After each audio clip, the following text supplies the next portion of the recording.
Joining us now is Brent Thill, Jefferies tech analyst. He's got a buy rating on Microsoft, $550 price target. How much optimism does the street have, Brent, around the hardware side of this AI PC boom and the potential for upgrades? I think there's excitement, Sarah, but I think it comes in the software. It's not really the hardware. Hardware will make it easier, as Michael Dell said, to be able to hit a Copilot button and tell you your next meeting and things you need to know about traffic or weather or whatever you need to do to help you through the day. But I think the magic's still coming in the software. Microsoft and Amazon are leading that push in the enterprise. Google and Meta are leading that charge in the consumer market. So we are very excited. Microsoft's our top pick. We think the stock's going to $550 on $16 earnings power. And this is just at the beginning of the AI push. We think Microsoft has a huge runway.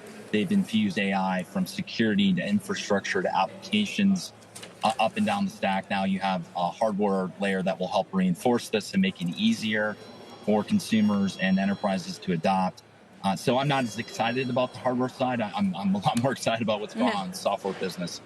And I think most investors would agree with you, but as far as portions of revenues for some of these companies like a Dell or Microsoft or an HP, I mean, there's still a lot of exposure to PCs, and the market has been tough post-COVID with the give back. So I do wonder if Dell is right that this could trigger a big upgrade cycle, what that would mean just in additional revenues and how models could change.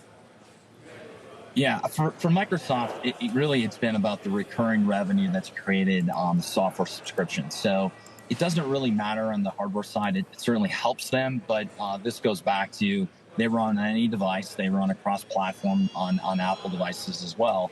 So as long as the entire hardware industry is seeing a little bit of a tailwind, things are going to be great. Even if you didn't have the hardware upgrade, in my opinion, I still think there's enough hardware out there to run these services today.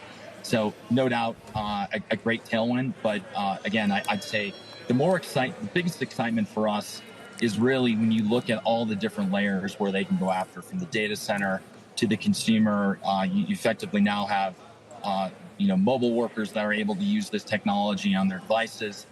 So this is going to again be a big boost and be helpful. But I don't expect, and I don't think anyone should expect, this massive hardware upgrade on the consumer side, because AI is here. AI is really young. We're in the first generation, and it's going to take time. And as you saw with the McDonald's announcement this morning and then IBM, like all AI is not created equal. And I think we're in the hype cycle of AI. We got to get closer to bringing that hype cycle down and getting the revenue back up.